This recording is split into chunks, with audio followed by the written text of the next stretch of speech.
자, 우리 함께 인사 나누겠습니다. 우리 앞뒤 좌우로 샬롬. 예, 온라인으로 예배드린 우리 모든 성도님들 샬롬. 한 주간 어떻게 평안하셨습니까? 예, 너무 추웠어요.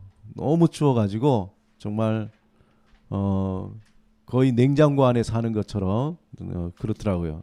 한 번은 제가 장갑 끼지 않고 차 탔다가 손이 끊어지는 것 같더라고요. 우리 새해 두 번째 주일 주 안에서 이렇게 만나게 돼서 반갑고, 하나님의 은혜와 사랑과 풍성하신 복이 여러분의 삶과 하시는 모든 일 위에 함께 하시길 축원합니다.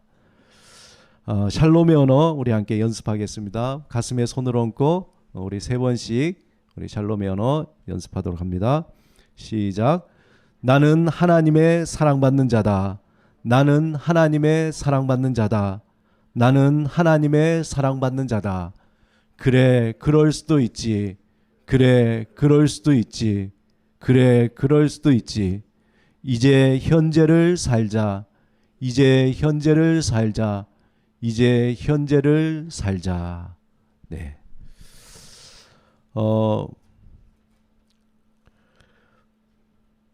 괴테의 소설 파우스트에 보면 마지막에 이런 대사가 나옵니다. 제가 감정을 실어서는 못하고 메마르지만 한번 해보도록 하겠습니다.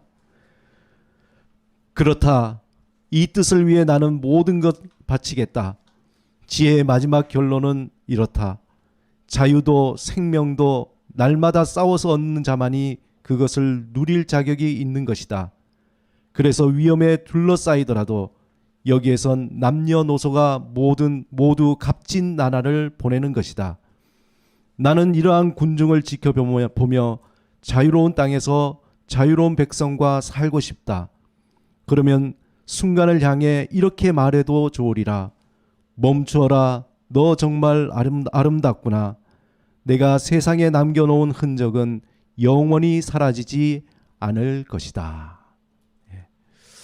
이 대사는 파우스트 마지막에 나오는 대사인데, 파우스트가 학자로서 모든 지식을 다 배우고 연구해 봤는데 허무한 거예요. 한계를 느끼고 도저히 이 세계는 어떻게 만들어졌는지, 또 모든 것을 알기에 부족함을 알고 그가 이제 영혼을 팔아서 메피스토펠레스에게 영혼을 팔아서 그 신의 영역에 한번 도전해 보려고 했습니다.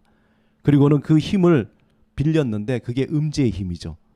그리고는 결국은 자신뿐만 아니라 사람들을 다 그 힘으로 파멸로 몰고 가게 됩니다. 모든 것에 절망을 느낀 파우스트가 마지막에 이 우주의 모든 본질을 규명하는 것은 어떤 자기가 가지고 있는 그 힘이 아니라 자유와 생명을 위해서 날마다 열심히 살아가는 그것이 그 모든 것들을 알 수 있게 한다는 것을 깨닫고는 마지막에 모든 것을 마치게 됩니다. 그가 악마와 거래한 후에 얻은 세상적인 능력과 쾌락들, 그렇지만 그 모든 것이 참 놀랍게도 다 파멸로 몰아간다는 것입니다. 최근에 기독교인들 우리에게 고개를 못 들게 하는 많은 사건들이 일어나서 제가 정신을 못 차리는데, 우리가 잘 아는 그 정인이 학대 사망 사건만 해도 저는 도저히 이해할 수가 없더라고요. 이해할 수도 없고 어떻게 그런 일이 일어났을까 하는 그런 분노가 제 마음속에 가득했습니다. 아마 많은 사람들에게 그 사건이 분노를 일으키게 했을 텐데요. 왜 분노하느냐? 그 부부가 양부모의 부모님이 다 독실한 크리스찬이라는 거예요. 한 분은 목회자요, 한 분은 기독교 방송의 직원이라는 거예요. 그러니까 너무 무슨 일이지 하는 그런 생각이 드는 겁니다. 그동안 목회자의 재정적인 또 성적인 문제들, 이것들이 막 드러나서 교회가 또 힘이 들었죠. 또 교회 내에 또 분쟁으로 교회가 또 덕스럽지 못한 모습을 보였습니다. 그래서 이제 그런 일이 일어나면 놀라지도 않아요. 또 일어났구나. 이거에 대해서 또 기독교 내에서도 그렇게 놀라지도 않아요. 이게 문제인 거 아니겠습니까? 너무 그것이 상식화되는 것이 우리에게는 큰 실망감입니다. 아마 이번 사건으로 말미암아서 사람들이 이 기독교는 무슨 혐오 집단이 아닌가 하는 정도로 그런 어려움이 우리에게 있습니다.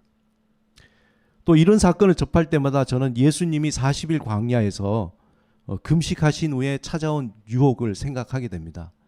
그 유혹이 뭐죠? 물질과 또 명예와 권력에 대한 그런 유혹이잖아요. 그만큼 돈과 명예와 권력이라는 것은 인간의 그 어떤 것보다 강하다는 거예요.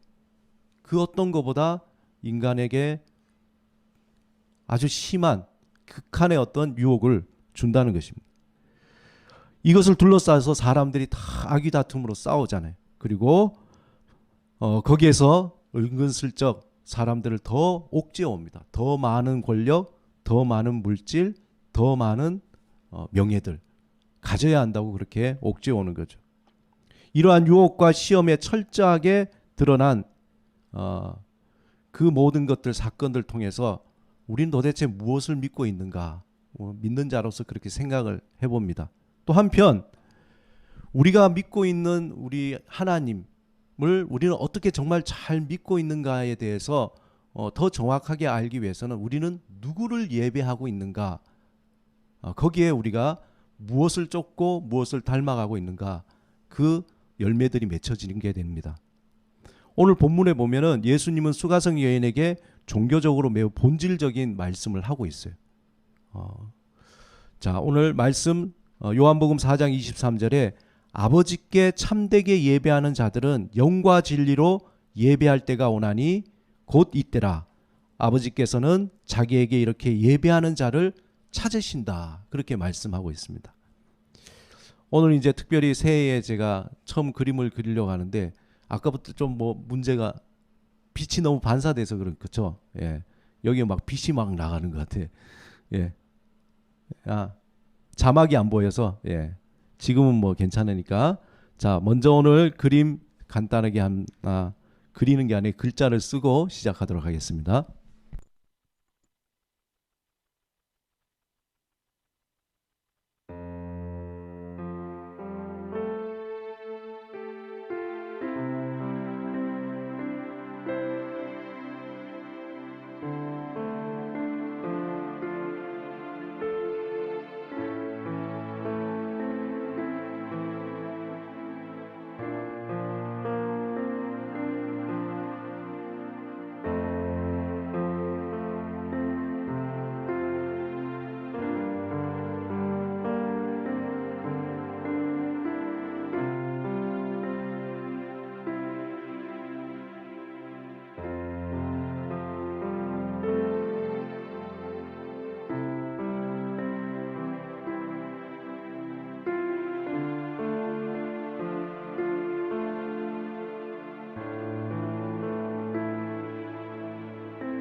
오늘 본문에서 예수님은 하나님이 찾으시는 사람이 있는데 하나님이 찾으시는 사람이 어떤 사람인가? 바로 참된 예배자를 찾는 거예요. 아무나 찾는 게 아니라 하나님께서 찾으시는 사람은 참된 예배자를 찾으신다고 강하게 얘기하고 있습니다. 그러면서 그럼 참된 예배자라는 그 예배자는 어떤 사람인가? 본문에 보니까 영과 진리로 예배드리는 사람을 참된 예배자라고 합니다. 그렇다면 영과 진리로 예배드리는 참된 예배자가 도대체 어떤 의미일까? 그 의미는 참된 예배자가 드리는 예배에는 반드시 죄의 고백이 있어야 합니다. 그리고 하나님의 용서가 있고 또 그 안에서 하나님의 자녀됨의 확인이 있는 겁니다. 그리고 본문 24절에 예수님은 뭐라고 그러냐면은 하나님은 영이시니 라고 얘기하고 있어요. 하나님은 영이시니. 너무도 당연한 말씀이지만 이 말씀을 잘 이해해야만이 우리는 올바른 예배를 드릴 수가 있어요. 하나님은 참된 예배자를 찾으시고 우리가 예배 드리시는 하나님은 그 대상의 하나님은 영이시라는 거예요. 영.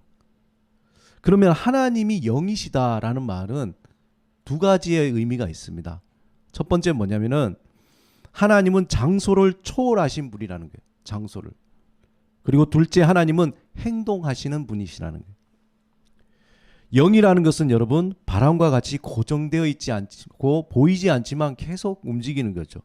그 흐름을 통해서 바람이 움직이면은 나뭇가지가 흔들리고 바람이 움직이면은 사물이 흔들리는 것처럼 하나님의 영이 흐름을 통해서 행동과 변화가 일어난다는 거예요. 하나님은 어떤 사상이나 관념이 아니에요. 우리가 하나님 그럴 때 그냥 어떤 막연한 관념이 아니라 하나님은 보이시지 않지만 영이신 하나님은 바람과 같이 운행하셔서 행동하시고 변화를 일으키신다는 거예요. 또 하나님이 영이시라는 것은 마치 탕자야의 비유에 나오는 그 두 팔을 벌리고 아들을 기다리고 그 아들을 품에 안는 아버지와 같은 겁니다. 우리가 예배를 드린다고 할 때에 그냥 어떤 종교적인 순서에 의해서 그렇게 예배를 드리다기보다도 하나님의 그 품 안에 우리가 안기는 그러한 과정입니다. 영이신 하나님은 예수 그리스도 안에서 우리의 모든 것을 다 용서하시죠. 그리고 화해하시고 우리를 하나님의 자녀로 삼아주셨어요. 영이신 하나님은 우리를 안아주시고 우리에게 힘을 주시고 우리를 변화시켜 주십니다. 그러므로 예배는 우리를 향해 두 팔을 벌리시고 용서하시고 화해하시고 축복하시는 하나님과의 만남이라는 겁니다. 하나님과의 만남. 한번 따라합시다. 예배는 하나님과 만남이다. 그냥 와서 나 혼자 앉았다가 그냥 가는 것이 아니라 예배를 통해서 우리를 두 팔로 안아주시고 용서하시고 화해하시고 축복하시는 그 하나님과의 만남이라는 겁니다. 그것이 참된 예배요. 그렇게 예배 드리는 자가 참된 예배자라는 거예요. 와서 자리만 앉아 있다가 시간만 때우고 어떤 예배 안 드리면 찝찝한 것 같고 예배 드리고 나면 뭔가 하나 한 건 한 것 같고 그냥 그럴 어떤 심리적인 안위가 아니라 예배는 실제 살아계시고 운행하시는 그 하나님과의 만남이라는 거죠. 하나님은 그렇게 예배 드리는 자를 찾으신다는 겁니다. 오늘은 본문을 통해서 우리가 드리는 예배의 대상에 대해서 조금 더 나누겠습니다. 여러분 예배의 사전적인 의미가 그냥 일반적으로 어떤 거냐면은 신이나 부처와 같은 초월적 존재 앞에 경배하는 의식 또는 그런 의식을 행함. 이 사전적인 의미예요. 여기에서 기독교의 하나님이나 유대교의 여호와나 야훼나 힌두교의 브라만이나 불교의 부처 같은 초월적인 존재, 사람들에게 그런 존재들이 예배의 대상이 되기도 하죠. 물론 어떤 사람은 불교의 부처가 신이 아니다 뭐 이런 얘기 하겠지만 어쨌든 사람들은 그 어떤 초월적인 존재를 예배의 대상으로 삼고 있습니다. 그런 의미에서 모든 사람은 누군가 또는 무엇을 다 예배하고 있는 거예요. 저는 뭐 종교가 없습니다. 저는 뭐 무신론자입니다. 그럼에도 불구하고 그 사람은 또 무엇인가를 예배하고 있는 거예요. 그것이 우리가 말하는 하나님이나 알라나 부처나 또 뭐 그것이 아니더라도 사람은 자신이 믿는 신뢰하는 그 무엇을 예배하고 있다는 겁니다. 거기에 자신의 삶을 맡기고 그것으로부터 어떤 유익과 보호를 얻고자 하는 거예요. 그 어떤 초월적인 존재, 그가 신뢰하는 그 무엇에 보호를 받고자 하는 거죠. 무신론자라고 할지라도 그러면 뭘 섬기죠? 만몬, 물질을 통해서 내가 이만큼 물질에 신뢰하기 때문에 그 물질을 통해서 내가 보호를 받고자 하는 겁니다. 좀 극단적인 표현입니다만은 대다수 많은 사람은 매주 토요일에 뭘 예배할까요? 로또를 예배하는 거예요. 그 하나 가지고 일주일 동안 기다렸다가 그 로또 발표하는 예배 시간, 정말 그것만 어떻게 된다면 내 삶이 바뀌겠지. 그런 어떤 소망이잖아요. 소망을 가지고 기대를 가지고 제가 예전에 TV에 보니까 로또를 오랫동안 사서 모아가지고 하신 분은 로또 시간 그 그날 토요일 날 아침에 목욕한대요. 목욕하고 옷을 새로 입고 그 경건한 마음으로 그 TV 앞에 해가지고 그 로또 발표를 본다는 겁니다. 그게 예배 행위지 뭐예요. 마치 또 많은 사람들은 주식을 예배하죠. 요즘에 뭐 주식이 주가가 막 올라가니까 다들 그냥 난리예요. 돈 있으면 그냥 저걸 사야 됐을 걸 하든지 사야 된다고 하든지, 아니면은 아이들이나 청소년들은 배우나 가수를 예배하죠. 또 요즘에 많은 분들이 또 맛집을 예배하는 사람도 있죠. 마치 요리를 하는 것이 거룩한 예배처럼 정말 아주 정성스럽게 요리를 하는. 그러니까 모든 사람이 극단적인 표현이지만 예배하지 않은 사람이 없다라는 겁니다.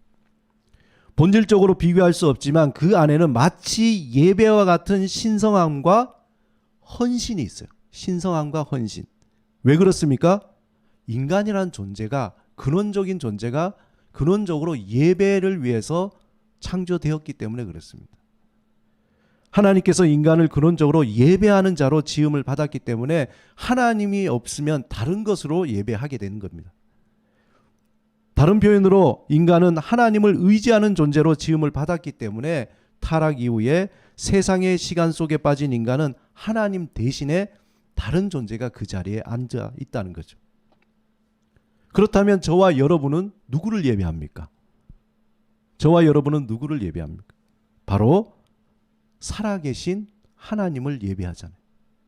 우리가 하나님을 예배한다는 것을 다른 표현으로 하면은 살아계신 하나님을 예배한다. 구체적으로 살아계신 하나님. 시편 135편 15절에서 18절에 우상에 대해서 이렇게 표현합니다. 열국의 우상은 은금이요 사람의 손으로 만든 것이라. 입이 있어도 말하지 못하며 눈이 있어도 보지 못하며 귀가 있어도 듣지 못하며 그들의 입에는 아무 호흡도 없나니 그것을 만든 자와 그것을 의지하는 자가 다 그것과 같으리로다. 이와 다르게 예레미야 10장 10절에는 아주 다른 표현을 하고 있습니다. 오직 여호와는 참 하나님이시요 살아계신 하나님이시요 영원한 왕이라는 거예요.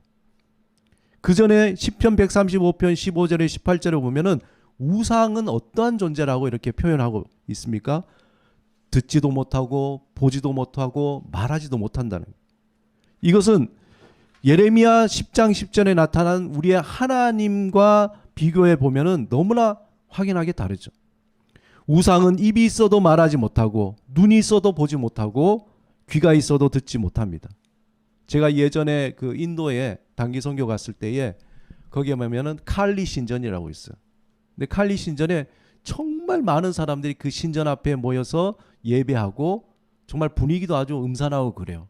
그래서 제가 도대체 칼리 신이 어떻게 생겼나 가서 봤더니 정말 웃지 않을 수 없습니다. 그냥 까만 돌인데 까만 돌에다가 그냥 이렇게 눈 그려놓은 게 칼리 신이에요. 정말 눈은 있으되 보지 못하고 칼리 신은 귀도 없어요. 입도 없어요. 근데 그 앞에서 사람들이 열광하면서 예배를 드리는 겁니다. 귀가 있어도 듣지 못하고 눈이 있어도 보지 못하고 입이 있어도 말하지 못한다. 무슨 말입니까? 한마디로 소통이 되지 않는 거예요. 그냥 일방적으로 그냥 예배 드리는 거죠. 자기 자신의 어떤 그런 종교적인 신념으로. 오로지 우상은 우리의 세상적 욕심과 바램을 채워줄 일방적인 존재라는 거예요. 인격적인 관계가 아니라 내가 돈이 필요하거나 내가 명예가 필요하거나 내가 어떤 그런 권력이 필요할 때 그것을 채워줄 수 있는 하나의 어떤 대상인 거죠. 우리가 살아계신 하나님을 예배한다는 것은 바로 예배 안에서 하나님과 만남, 즉 사귐이 있다는 거예요. 사귐. 하나님과 인격적인 소통이 있다는 겁니다. 우리가 하나님께 말하면 하나님은 우리의 말씀을 들으시고 하나님은 우리에게 말씀하시면서 우리는 그 하나님의 말씀을 듣고 소통하는 그 관계가 우리가 하나님과 예배하는 과정이라는 겁니다. 그러면 우리가 한 가지 또 의문이 들죠. 과연 내가 정말 하나님과 소통하고 있을까? 예배 드리면서. 예배 시작할 때에 눈을 지그시 감았다가 예배 끝날 때 뜨면서 끝이 나는 거예요. 그 사이에 어떤 소통, 꿈속에서 소통할까? 어떤 정말 하나님과의 어떤 소통이 있는가? 우리가 돌아보는 겁니다. 아니면 그저 하나님을 향한 일방적인 발행과 간청만 있는 것인가? 내가 예배 드렸으니까 하나님 나에게 좋은 거 주시겠지. 내가 예배 드렸으니까 하나님 나 물질적인 거 좀 해결해 주시겠지. 라는 어떤 그런 생각들. 만약 우리가 예배 안에서 하나님과 사귐이 없다면은 우리는 하나님을 마치 우리의 필요를 채워주고 도움을 주는 우상처럼 생각하는 것과 마찬가지라는 거예요. 하나님은 단지 나의 필요에 따라서 존재하는 하나의 대상이죠. 우상인 겁니다. 나의 필요를 채워줄 더 대단한 것이 있다면 아마 하나님을 떠나보내고 그쪽으로 우리는 갈 수도 있다는 겁니다. 그 대단한 것이 뭡니까? 돈이 될 수도 있고 권력이 될 수도 있고 명예가 될 수도 있습니다. 한때 우리 한국 교회가 막 성장했잖아요. 그때 뭐였습니까? 야, 교회 가면은 부자 된대. 교회 가면 병이 낫는데. 교회 가면 강남에 빌딩을 산대. 우리가 하나님을 예배한다는 그 사람을 어떻게 그 일을 할 수 있을까? 이런 생각이 들잖아요. 야, 저 사람은 어떻게 하나님을 예배한다는 사람, 믿는 사람이 어떻게 저런 일을 할 수 있을까? 충분히 할 수 있습니다. 그가 어떤 존재로 하나님을 예배하는가? 그 진심이 드러나기 때문에 그렇죠. 대신 그 사람은 하나님을 예배하는 것이 아니라 하나님이라는 우상을 예배할 수도 있다는 겁니다. 언제든지 더 큰 우상이 나타나면 그것으로 갈아탈 수 있다는 거죠. 그런 우상을 섬기는 일이 계속되면 어떻게 됩니까? 마치 파우스트처럼 그 우상의 노예가 되는 거예요. 노예가. 하나님과 사귐이 없는 예배는 우상의 노예로 끌려다니게 됩니다. 그래서 시편 135편 18절에 이렇게 말씀하고 있습니다. 그것을 만든 자와 그것을 의지하는 자가 다 그것과 같아진다는 거예요. 돈을 예배합니까? 물질을 예배합니까? 그냥 물질처럼 아무런 감각이 없어지는 거죠. 명예, 권력, 세상의 것을 예배할 때 그처럼 된다는 거예요. 우상과 같이 아무런 감각이 없이 끌려다니는 그러한 존재가 되어버린다는 거예요. 그래서 우리의 인간관계 속에서도 사귐이 없고 다 거래적인 관계로 변하게 되는 거예요. 귀가 있어도 듣지 못하고 눈이 있어도 보지 못하고 입이 있어도 말하지 못하는 그런 존재가 되는 거예요. 그게 뭡니까? 예수님이 얘기하신 것처럼 울어도 같이 울지 않고 눈물을 흘리지 않고 웃지 않는 그런 세대가 돼버린 거예요. 공감을 못하는 거죠. 극단적으로 정인이 그 사건처럼 보면서 아이고 뭐 또 그런 일이 일어났네. 그런 감정이 되는 거예요. 공감하지 못해요. 누가 아파하면은 너무나 아프겠구나. 저걸 어떻게 하지? 의로운 어떤 것이 무너지면 분노해야 되는데 분노하지 않고 다 세상은 그런 거야. 그렇게 되는 거죠. 무엇이 옳은지 무엇이 진실인지 무엇이 바른 것인지 그 감각을 잃어버리는 거예요. 살아있다고 하지만 살아있는 것이 아니라 우상에 빠진 존재로 그렇게 살아가게 된다는 것입니다. 그러므로 그 삶에는 생명력이라는 것이 없어요. 우상을 섬기기 때문에. 그렇지만 하나님, 살아계신 하나님을 섬기는 사람들은, 참된 예배자는 그 삶이 살아있는 거예요. 그 안에 생명이 있는 거예요. 그 안에 의가 있고 그 안에 긍휼이 있고 그 안에 사귐이 있는 거예요. 한마디로 그의 삶에는 생명력으로 넘쳐나는 겁니다.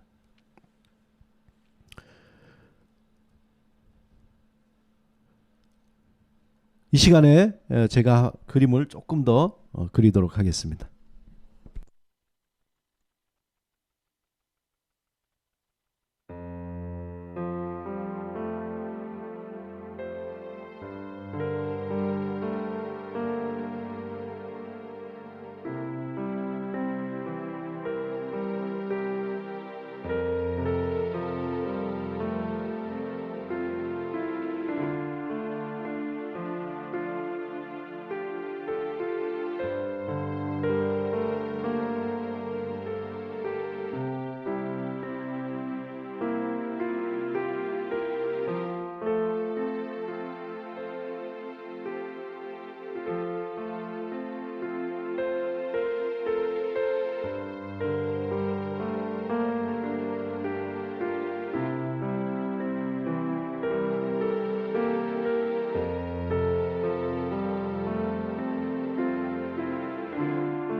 글자가 잘 안 보일 수도 있어요.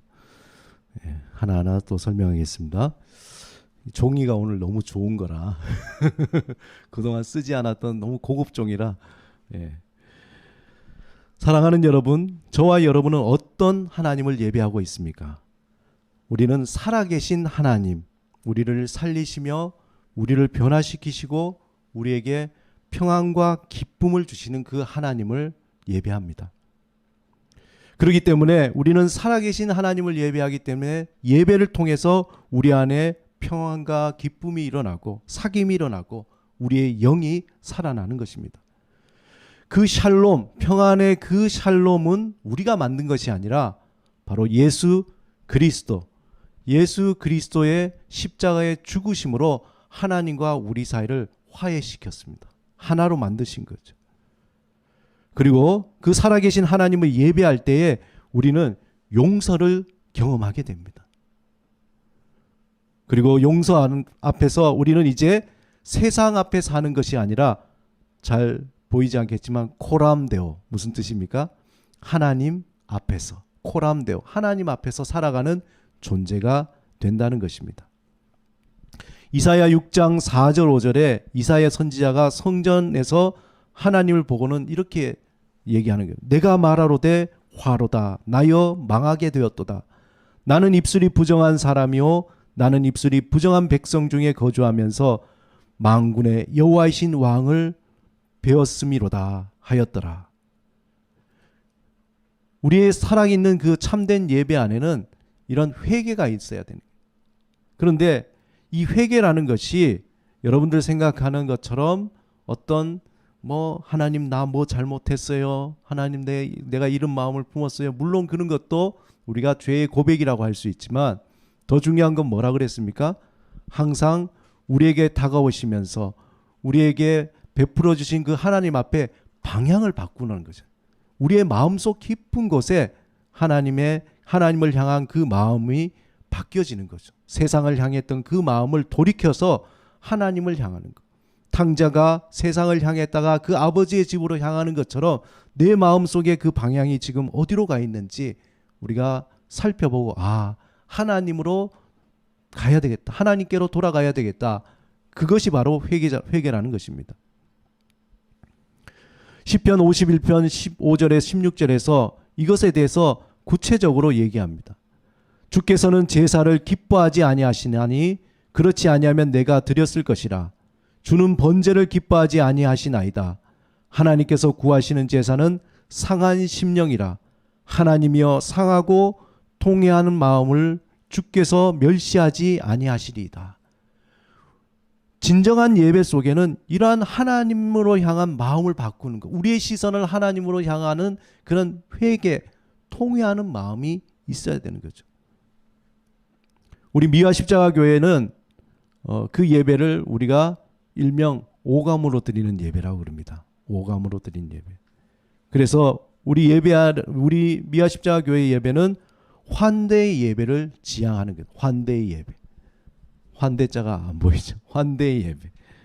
하나님이 세상을 창조하시고 에덴 동산을 만드시고 하나님은 인간을 창조하신 그 이유가 하나님과의 사귐, 교제라는 것입니다.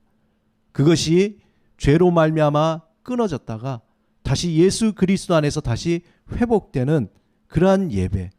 그래서 우리는 하나님과의 만남이 예배를 통해서 하나님이 나를 용서하시는 분이시구나. 끊임없이 용서하시는 분이구나. 나를 품어주시고 또 품어주시는 분이시구나. 그 하나님, 살아계신 하나님을 알게 되는 거죠. 그 하나님을 알면서 나를 아는 거예요. 내가 어떠한 존재다. 세상에 나가봤더니 미움받고 세상에 나가봤더니 비교되고 깨어진 존재였지만 하나님께로 나오니 하나님이 나를 사랑하시는구나. 나를 품어주시는구나. 그렇게 내가 누구고 하나님이 누구신지 알게 되는 거죠. 그래서 우리 미화 십자가 교회는 이러한 환대 예배를 지향합니다. 두 번째 미화 십자가 교회 예배는 오감으로 드리는 예배입니다.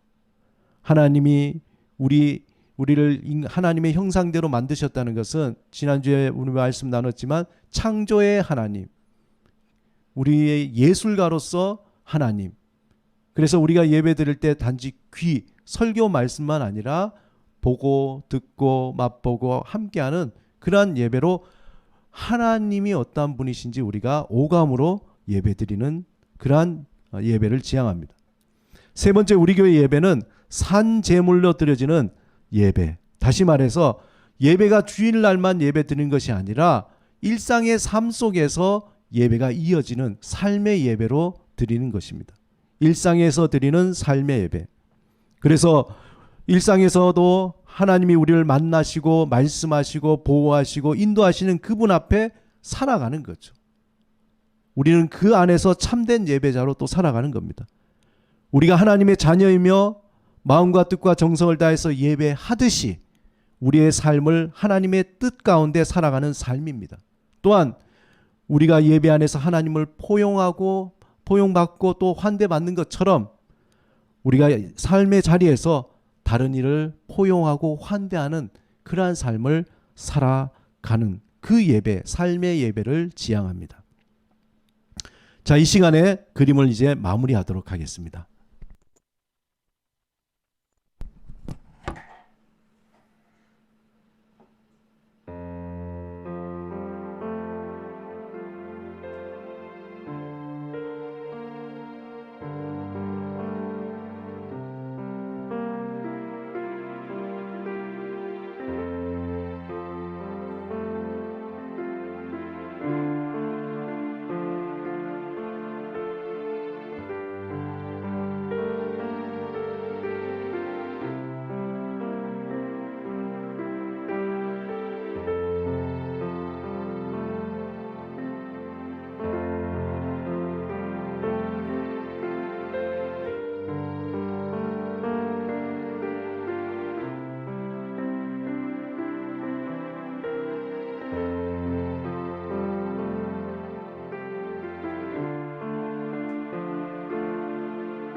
사랑하는 여러분, 우리가 살아계신 하나님을 예배하는 그러한 참된 예배자들입니다. 우리는 그 하나님 앞에서 늘 살아갈 때에 우리의 삶에 샬롬이 있습니다. 우리 안에 잠자던 영적인 감각들이 살아나게 되고 우리가 보고 듣고 말하는 것, 그 하나님의 생명의 숨결들이 우리 안에 스며들게 됩니다. 비록 세상을 살아가는 삶이 정말 팍팍하고 어려워도 그것에 굴하지 않고 다시 한번 일어날 수 있는 그 힘이 바로 예배를 통해서 우리에게 주어지는 것입니다. 무엇이 있어서 또는 무엇이 없어서 또는 내가 잘나 보이거나 못나 보이는 것이 아니라 살아계신 하나님 앞에 살아가는 하나님의 자녀이기 때문에 우리는 당당하게 살아갈 수 있습니다. 살아계신 하나님 앞에서 살아가는 확신이 있기 때문에 우리는 지금 여기에서 나에게 주어진 삶에 감사하며 몰입하며 살아갈 수 있습니다. 왜 그렇습니까? 우리는 이미 승리한 자요 모든 것을 얻은 하나님의 자녀이기 때문입니다. 코람 데오의 삶, 살아계신 하나님 앞에서 환대와 용서를 경험하고 오감으로 하나님을 예배하며 삶의 자리에서 참된 예배자로 살아가기 위해 날마다 고민하고 또 헌신하는 저와 여러분이 되시기를 주님의 이름으로 축원합니다. 이 시간에 우리 다 같이 오늘 말씀을 생각하시면서 나는 누구를 예배하고 있는가 함께 묵상으로 기도드리겠습니다.